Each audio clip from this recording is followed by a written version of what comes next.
Welcome to अस्मीज homemade. आज आपण पनीर माखनवाला कसा करायचा ते बघणार आहोत। इथे मी 2 मोठ्या साईजचे टोमॅटोज घेतले आहेत, 3 मीडियम साईजचे कांदे घेतले आहेत, 2 ते 3 लसणाच्या पाकळ्या, एक छोटासा तुकडा आल्याचा आणि 2 हिरव्या मिरच्या, 1/4 कप काजू आहेत आणि इथे काश्मीरी मिरची मी गरम पाण्यामध्ये भिजवून ठेवलेली आहे आणि फ्रेश क्रीम। तर सगळ्यात आधी आपण पॅन मध्ये थोडंसं तेल टाकणार आहोत।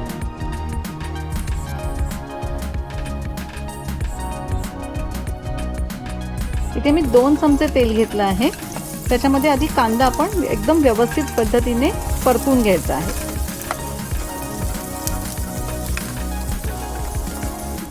तर कांदा थोडासा गोल्डन ब्राउन झाला की त्याच्यामध्ये आपण 2 हिरव्या मिरच्या टाकायच्या आहेत, लसणाच्या पाकळ्या टाकायच्या आहेत आणि आल्याचा तुकडा टाकायचा आहे। इथे आलं मी अगदी छोट्या प्रमाणात घेतलं आहे, कारण आलं जर खूप जास्त घेतलं तर ते उग्र होते ती भाजी। आता हे छान परतून झाल्यानंतर याच्यामध्ये मी काजूचे तुकडे टाकले आहेत आणि काजू छान गोल्डन ब्राउन झाल्यानंतर आपण याच्यामध्ये सगळ्यात शेवटी टोमॅटोज टाकणार आहोत। आता हे टोमॅटोज एकदम सॉफ्ट नरम होईपर्यंत आपल्याला परतायचे आहेत आणि हे परतून झाल्यानंतर मी इथे गॅस बंद केला आहे आणि हे मिश्रण जे आहे ते पूर्णपणे आपल्याला थंड करून घ्यायचं आहे आणि थंड झाल्यानंतर आपण याला मिक्सर मधनं वाटणार आहोत। याच्यामध्ये आपण ज्या लाल मिरच्या भिजवून ठेवल्या होत्या ना त्या सुद्धा आपण मिक्स करणार आहोत। आता इथे मी सेम पॅन मध्ये 3 चमचे तेल टाकलं आहे आणि त्याच्यात 2 चमचे बटर ऍड केलं आहे। आता बटर जर आपण फक्त नुसतं घेतलं ना तर ते जळतं, म्हणून याच्यामध्ये नेहमी थोडंसं तेल सुद्धा घालायचं। बटर मेल्ट झाल्यानंतर याच्यामध्ये मी 1 टीस्पून जिरे ऍड केले आहेत। जिरे छान तडतडले की याच्यामध्ये आपण जे मिश्रण वाटलं होतं ना ते आपण याच्यामध्ये घालणार आहोत। हे छान मिश्रण परतून घ्यायचं आणि याच्यावर झाकण ठेवून 5 ते 7 मिनिटं याला जरा वाफ येऊ द्यायची। ही पद्धत खूप सोपी आहे, पटकन होते। आता हे मिश्रण परतल्यानंतर ना वाफ आल्यानंतर थोडंसं घट्ट होतं, म्हणून याच्यामध्ये आपण थोडंसं पाणी ऍड करणार आहोत।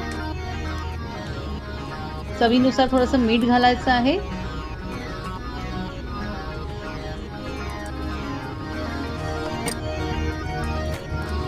त्याच्यामध्ये मी 1 चमचा गरम मसाला घातला आहे। हा घरगुतीच गरम मसाला आहे।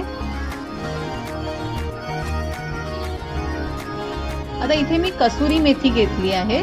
थोडीशी कसुरी मेथी हातावर थोडी क्रश करून टाकायची, डायरेक्ट टाकली की त्याचा एवढा फ्लेवर येत नाही, म्हणून थोडीशी हाताने क्रश करून टाकली ना ती याची चव खूप छान येते। इथे मी हाफ बाउल फ्रेश क्रीम घेतला आहे।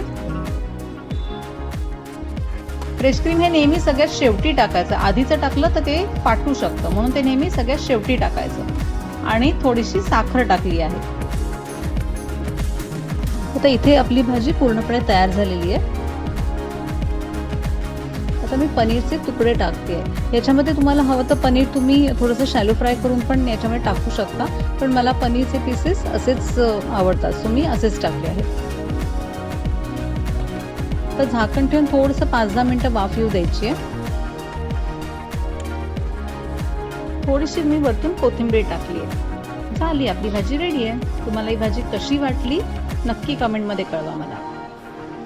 गार्निशिंगसाठी मी इथे थोडंसं बटर घातलंय आणि थोडंसं फ्रेश क्रीम वरून घातलं आहे। ही भाजी नक्की ट्राय करा। थँक्यू।